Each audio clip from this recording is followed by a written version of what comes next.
Brasileira de 20 anos é atropelada e morta no sul da Flórida. Motorista está foragido. Lula chega a Nova York, tem primeiros encontros com líderes e amanhã abre a Assembleia Geral da ONU. Em evento na Bolsa de Valores de Nova York, governo brasileiro lança títulos verdes. Brasileiro de Massachusetts, foragido da justiça, é preso pela imigração. Na fronteira, grupos de defesa dos imigrantes denunciam que o governo voltou a separar as famílias que cruzam para os Estados Unidos em busca de asilo.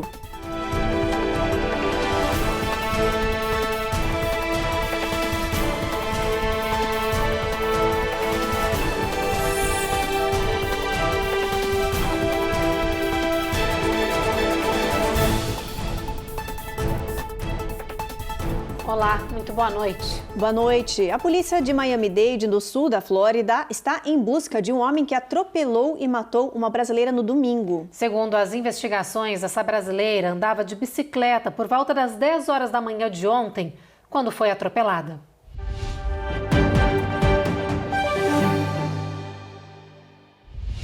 Maria Araújo Muniz de Souza tinha 20 anos. No domingo pela manhã, ela pedalava pela região de Eve Estates, no condado de Miami-Dade, quando foi atropelada por um homem que dirigia uma picape dourada. Testemunhas que estavam no local disseram que ele não prestou socorro e fugiu imediatamente. Desde então, a polícia está divulgando imagens do veículo, um Gol Toyota Tacoma, na intenção de encontrar pistas sobre o fugitivo. Uma recompensa de $5 mil está sendo oferecida e todas as denúncias permanecerão anônimas. Segundo as autoridades, a brasileira foi socorrida minutos após o atropelamento e levada para o Centro de Traumas de Aventura, mas não resistiu aos ferimentos e morreu pouco depois. Maria tinha se formado há pouco pela Don't Suffer High School e os amigos agora lançaram uma campanha para arrecadar fundos para a família arcar com o funeral. Agora a gente muda de assunto porque começa amanhã a Assembleia Geral das Nações Unidas em Nova York. O presidente brasileiro já está na Big Apple. Lula desembarcou no sábado à noite no aeroporto JFK e ele se hospedou em um hotel de Manhattan. No final de semana, o presidente Luiz Inácio Lula da Silva teve uma agenda de compromissos, incluindo um encontro com empresários e também um jantar organizado pela Fiesp. Nesta segunda, Lula já teve as primeiras reuniões bilaterais que, claro, aconteceram dentro do hotel onde ele está hospedado. Amanhã, terça-feira, como manda a tradição, é o Brasil quem abre a Assembleia Geral da ONU com o tema Reconstruir a Confiança, Reavivar a Solidariedade Global, Agenda 2030 com Desenvolvimento Sustentável, Paz e Progresso. Na quarta, Lula se reúne aí com o presidente americano Joe Biden. A expectativa é que os dois líderes lancem juntos uma iniciativa em apoio aos direitos trabalhistas. Lula deve voltar ao Brasil na próxima quinta-feira. E olha, hoje o governo brasileiro pegou carona aí num evento de empresários nacionais e anunciou o lançamento de títulos verdes na Bolsa de Nova York. A ideia é atrair investidores e captar cerca de $2 bilhões. Esse dinheiro vai ser usado para financiar projetos ambientais sustentáveis, como nos mostra agora a repórter Carolina Camargo. Do lado de fora da sede da Bolsa de Valores de New York, a bandeira brasileira já anunciava o dia de encontros com investidores estrangeiros. Dentro do prédio, sala lotada de empresários, investidores, economistas e políticos. O evento começou cedo e marcou o lançamento simbólico dos chamados títulos verdes brasileiros.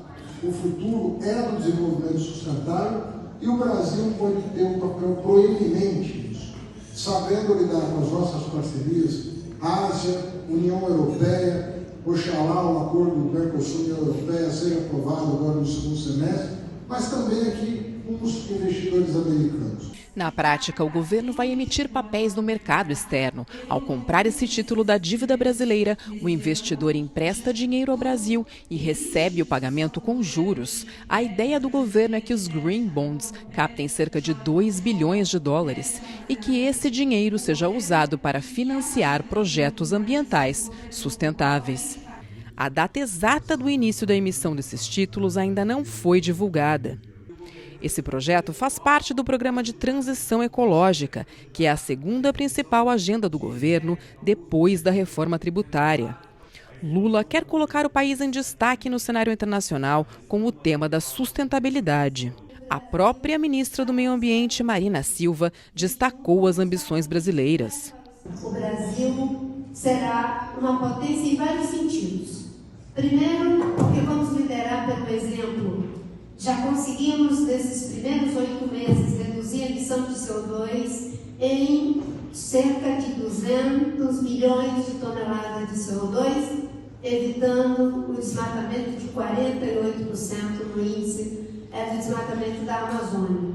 Já fizemos o plano de transição para uma agricultura de baixo carbono. O plano Safra já é a base da agricultura de baixo carbono, para que sejamos ao mesmo tempo uma potência agrícola, uma potência florestal, uma potência hídrica e ambiental. O governo pretende emitir periodicamente 2 relatórios, um para indicar onde o dinheiro foi aplicado e outro com os resultados deste investimento na agenda ambiental. O ministro Fernando Haddad enfatizou que este é apenas o início do processo para transformar o Brasil em uma economia sustentável. E afirmou que o país tem capacidade de produzir e exportar energia renovável. Há especialistas que dizem que em 5 anos o Brasil consegue ampliar a produção de energia limpa, que pode ser exportada na forma de energia, né? E tem vários veículos para fazer essa exportação, o hidrogênio verde é apenas um deles, mas você pode exportar no produto manufaturado. Daí a razão pela qual a energia verde pode se complementar com a questão da neoindustrialização do país.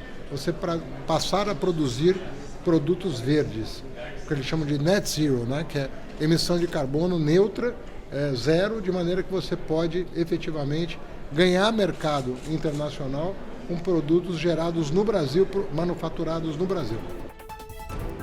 Depois do intervalo, imigração prende brasileiro em Massachusetts, procurado pela Justiça Mineira. E tem os detalhes da denúncia de que famílias estão novamente sendo separadas na fronteira sul.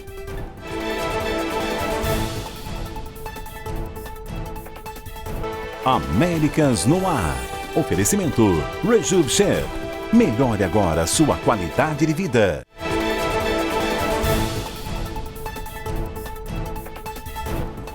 O setor de remoções da imigração de Boston anunciou a prisão de um brasileiro que era foragido da Justiça Mineira. O brasileiro de 37 anos não teve a identidade revelada e ele foi detido em Plymouth, no estado de Massachusetts. Segundo o governo norte-americano, esse brasileiro preso entrou ilegalmente aqui no território norte-americano pela fronteira de El Paso, no Texas, isso em maio de 2019. Ele teria fugido aqui para os Estados Unidos depois de ser condenado por porte ilegal de armas em Caratinga, em Minas Gerais. Agora, esse homem segue sob custódia do ICE e em uma audiência ainda neste mês, um juiz deve determinar a data para a sua deportação. E um novo estudo apontou que o setor de imigração voltou a separar crianças imigrantes dos pais aqui nos Estados Unidos, na fronteira do Texas com o México. A denúncia foi feita pelo órgão que monitora cuidados juvenis depois de visitas aos centros de detenção da imigração. A separação das famílias aconteceu durante a superlotação da fronteira nos meses de junho e agosto. Meninos e meninas de 8 anos foram colocados longe dos pais por dias, sem nenhum conhecimento de protocolos durante o processo de custódia temporária no Texas. O órgão que monitora cuidados juvenis visitou esses centros de detenção e apresentou um relatório de 71 páginas ao tribunal local, apontando as irregularidades e abusos de poder dos agentes de imigração.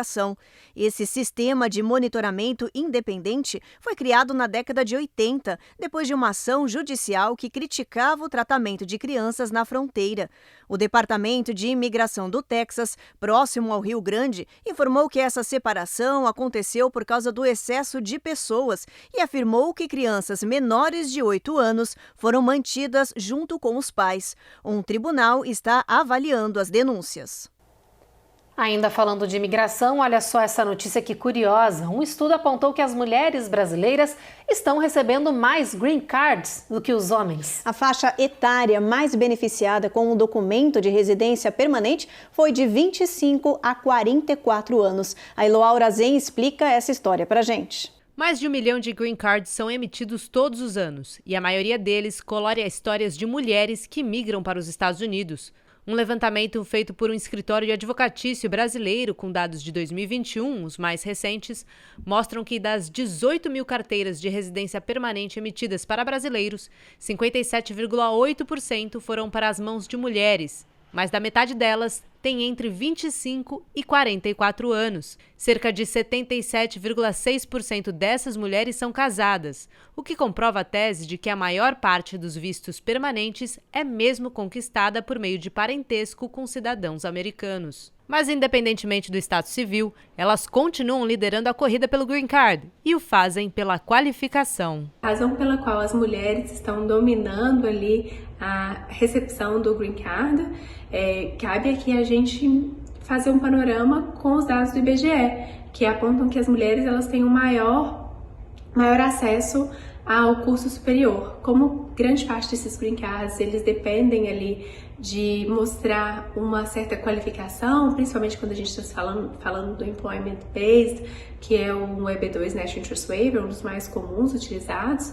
Então, imagino, né, a conclusão que a gente tira diante desses dados é que, por isso, as mulheres acabam dominando aí também a recepção dos Green Cards. Mas a obtenção do Green Card não vem de graça, não. Afinal, é aquela velha máxima, com grandes poderes vem grandes responsabilidades. Assim, portadores da residência permanente nos Estados Unidos têm a obrigação de pagar impostos anualmente, obedecer às leis locais, apoiar governos democráticos e, no caso de homens entre 18 e 25 anos, se alistar no serviço seletivo militar. Vale lembrar que o Green Card pode ser revogado caso o portador não esteja cumprindo com suas responsabilidades. Além disso, a residência permanente costuma expirar num prazo de 10 anos, de forma que é importante se manter informado das condições da documentação de cada caso. Embora tenha muitos direitos e acessos, os portadores de Green Card não podem participar do processo eleitoral nem compor um júri nos Estados Unidos. Depois do intervalo, a gente mostra para vocês que com o fim do verão, as autoridades alertam para um surto das 3 principais infecções respiratórias que circulam no país. E a gente traz também os novos e assustadores dados sobre as mortes por overdoses de opioides aqui nos Estados Unidos.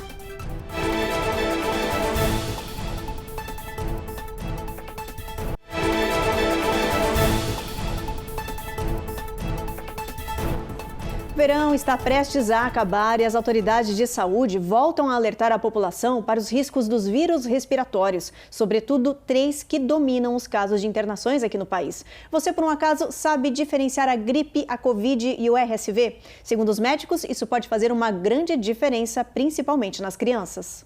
Estamos novamente rumo à temporada dos vírus respiratórios e, segundo as autoridades, doenças como a gripe, a Covid e o RSV já vão começar a provocar surtos a partir de outubro.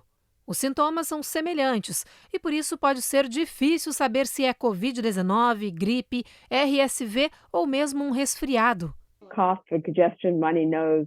Those are common symptoms to all 4 of those viruses. Segundo a médica-chefe do Hospital Infantil de Atlanta, todos esses quadros apresentam tosse, congestão e coriza, mas há maneiras de ajudar a distinguir as doenças. Primeiro, analise como começam os sintomas. RSV and COVID are more gradual in RSV e Covid são geralmente mais graduais, podem começar com coriza e depois progredir para outros sintomas, diz a médica. E aprenda a diferenciar os vírus. Por exemplo, os resfriados geralmente atingem um pico entre 2 e 3 dias, com tosse, dor de garganta, coriza ou nariz entupido, olhos marejados e espirros. Em caso de gripe, é comum ter febre, arrepios, dor de cabeça, náusea e fadiga. Quando se trata do RSV, os sintomas principais são perda de apetite, tosse, espirros, febre e chiado no peito. Já a Covid-19 tem tosse, breves episódios de febre, falta de ar, dor abdominal e fadiga. O mais importante é se a preocupação com a saúde de uma criança ficar agravada, significa que já está na hora de procurar um médico, diz a especialista. E de olho no alto risco de disseminação desse monte de vírus respiratórios a partir do mês que vem, o governo está apostando nas vacinas. Além das doses contra a gripe comum, que são essenciais para reduzir internações e casos graves, tem um novo imunizante para proteger as crianças do RSV e as vacinas atualizadas contra a Covid-19, que é o vírus de maior preocupação no momento, com quase 19 mil admissões hospitalares só na semana passada. Novos dados do governo norte-americano sobre as mortes por overdose de opioides são assustadores. O país já está ultrapassando a impressionante marca de 300 mortes por dia. Neste ano, mesmo ainda em setembro, essas mortes já atingiram um número recorde de mais de 100 mil pessoas que perderam a vida para os opioides. 66% delas estão ligadas ao fentanil, um opioide sintético 50 vezes mais poderoso que a heroína. Essa crise fora de controle matou no final de semana um bebê de 1 ano no Bronx, em Nova York. Ele morreu ao ser exposto ao fentanil em uma creche e outras 3 crianças precisaram de hospitalização. A menina de 8 meses e um menino de 2 anos devem sobreviver, mas um outro menino de 2 anos permanece internado em estado crítico. A polícia está investigando esse caso e ainda não se sabe quem foi o responsável por levar esse opioide para dentro da instituição. Agora um pedido de colaboração da nossa comunidade brasileira. A Cruz Vermelha norte-americana está pedindo que os moradores do país se unam em uma causa. A doação de sangue é que, segundo a organização sem fins lucrativos, os Estados Unidos estão prestes a enfrentar uma grave escassez nos bancos de sangue. Hoje é a Cruz Vermelha que fornece cerca de 40% do sangue e dos componentes sanguíneos dos Estados Unidos aos hospitais. E a organização está enfrentando uma escassez sem precedentes. O grande problema é que a distribuição para hospitais e centros médicos está superando e muito as doações feitas. Com isso, os níveis de fornecimento caíram quase 25% desde o início de agosto. Hoje, o fornecimento de emergência de sangue doado no país é descrito como criticamente baixo. A Cruz Vermelha explica que precisa coletar cerca de 12.500 doações a cada dia para atender às necessidades dos pacientes no território norte-americano. Depois do intervalo, tem os detalhes da passagem do furacão Lee e informações também de uma nova tempestade. E a gente mostra como vai funcionar a lei da transparência salarial, que já passa a valer em Nova York, inspirando outros estados.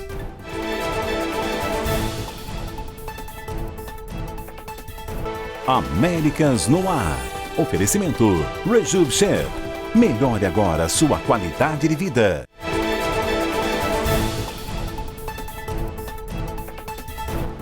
Setembro é o mês de combate à fome nos Estados Unidos. E um estudo apontou que esse tema é muito crítico aqui no território norte-americano. No ano passado, pelo menos 1 em cada 6 pessoas precisou recorrer a bancos de alimentos para ter o que comer. Os dados são da Feeding America, a maior organização de combate à fome no país. Em 2022, o número de pessoas recorrendo à assistência alimentar subiu 80% no território americano e atingiu níveis críticos. Aproximadamente 49 milhões de pessoas, ou seja, 1 em cada 6, precisou de bancos de alimentos, programas de apoio ou doações para ter o que comer em casa. A Feeding America reúne mais de 200 bancos alimentares, 21 associações estaduais e mais de 60 mil dispensas de alimentos e programas de refeições com parceiros em todos os Estados Unidos. No ano passado, eles distribuíram 4,9 milhões de refeições a pessoas necessitadas. A organização disse que a pandemia, somada ao fim dos programas de benefícios federais e a crise econômica no país, com inflação alta, preços disparados e salários defasados, provocaram esse aumento no número de pessoas em insegurança alimentar. A organização apontou que o governo vive uma crise alimentar que vai demorar anos para ser revertida no país. Um novo furacão se formou no Atlântico nesta madrugada e recebeu o nome de Nigel. Está com ventos de 80 milhas por hora. Nigel é a 14ª tempestade nomeada desta temporada. O furacão está localizado a sudeste das Bermudas e está se movendo em uma velocidade bem lenta, 20 milhas por hora. A previsão é que Nigel faça uma curva para o norte, perca força e siga no Atlântico sem ameaçar nenhum território. No final de semana, a Nova Inglaterra sentiu os impactos do furacão Lee de categoria 1, que passou próximo à costa leste e tocou o solo na província canadense da Nova Escócia. O mau tempo levou ventania e chuva intensa. Também arrancou telhados, derrubou árvores e ainda por cima provocou muita inundação. Várias regiões declararam estado de emergência. Pelo menos uma morte foi registrada. Lee perdeu força e agora é um ciclone pós-tropical. Bom, vamos aproveitar que a gente está falando de clima, vamos dar uma olhadinha no mapa, ver como é que vai estar a situação amanhã, dar uma olhadinha? Olha, Boston tempo encoberto, mínima de 57, máxima de 73. Nova York é a mesma coisa, mínima de 58. Norfolk, sol forte, a máxima não passa de 80 graus nessa região. Jacksonville, Tampa e Miami. A gente tem chuva em Tampa e Miami, Jacksonville, sol entre nuvens, a máxima nessa região toda é de 89. New Orleans, tempo encoberto. Houston, a mesma coisa, mínima de 72, máxima de 95, Evelyn. 97 de máxima em San Antônio, com o tempo nublado. Em El Paso também, com uma mínima um pouquinho menor, 69, máxima de 96. O sol vai brilhar bastante em Albuquerque, no Novo México, e em Phoenix, também no Arizona, com máxima de 100 graus. Em Los Angeles, o sol aparecendo tímido entre as nuvens, mínima de 62, máxima de 78. Em São Francisco, a máxima não passa dos 66 e em Las Vegas, bastante calor ao longo do dia, 95 de máxima prevista e 71 graus de mínima. E entrou hoje em vigor em Nova York uma nova lei, também polêmica, a transparência salarial. A partir de agora, quem anunciar as vagas de trabalho no estado vai precisar também divulgar o valor de cada salário. Até agora, apenas 8 estados norte-americanos possuem leis similares, mas outros 15 já anunciaram que estão avaliando legislações parecidas. A ideia é impedir que empregadores ofereçam valores com base na idade, sexo ou raça. A boa notícia foi comemorada pelos trabalhadores.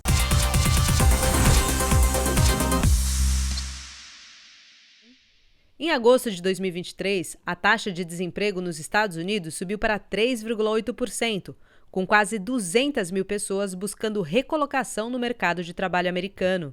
Mais gente à procura significa, via de regra, negociações salariais mais apertadas. Os empregadores geralmente são secretivos quanto às cifras, revelando o valor pago depois de algumas entrevistas ou de uma certa investigação do histórico salarial do candidato. Mas alguns estados estão mudando essa realidade ao aprovar leis que exijam transparência salarial, como acaba de fazer o estado de Nova York, diante de uma medida assinada pela governadora Kathy Hochul. A lei de transparência salarial que iniciou no estado de Nova York ontem, na realidade provém de esforços que acontecem no país há cerca de 10 anos.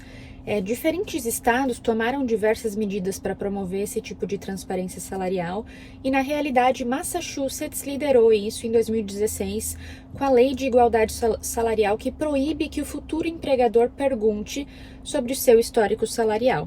A medida vale para qualquer tipo de emprego anunciado publicamente ou dentro de uma empresa, para pessoas interessadas em uma promoção ou transferência. Essa nova lei requer que os empregadores coloquem a faixa salarial a ser paga tanto nas postagens de empregos internas, ou seja, para promoções, como nas postagens de empregos externas. Isso se aplica na realidade, inclusive a posições remotas, que possam ser realizadas fora do estado, mas que reportem a um supervisor ou a um escritório aqui no estado de Nova York. A regra agradou os trabalhadores, mas incomodou os empresários, que contestaram sem sucesso a nova medida. A partir de agora, qualquer trabalhador interessado em uma vaga vai saber a taxa salarial dos colegas do mesmo setor. Tudo isso visa reduzir as práticas discriminatórias na definição de salários, na contratação, mas com o custo de vida aqui, especialmente na região metropolitana de Nova York, sendo um dos mais altos do país, os candidatos já têm percebido essa possibilidade de enxergar o salário com antecedência como algo crítico para tomar uma decisão e como uma forma de nivelar o campo para todos os trabalhadores. A expectativa é que, com essa lei, os trabalhadores mal pagos tenham condições de reivindicar salários mais adequados à sua realidade e à prática do mercado, e vai impedir que os empregadores definam valores com base na idade, sexo, raça ou cor. A lei de transparência salarial já existia na cidade de Nova York desde 2022, mas a partir de agora entra em vigor em todo o estado. No território americano, apenas 8 estados aplicam leis similares. Outros 15 estão avaliando introduzir legislações que tornem os salários públicos em defesa dos trabalhadores. Bom, o Jornal Américas no Ar, então, termina aqui. A gente volta a se encontrar de novo amanhã, às 7h30 da noite. Você fica agora com mais um episódio da 8ª temporada da série Reis. Uma boa noite para vocês. Boa noite.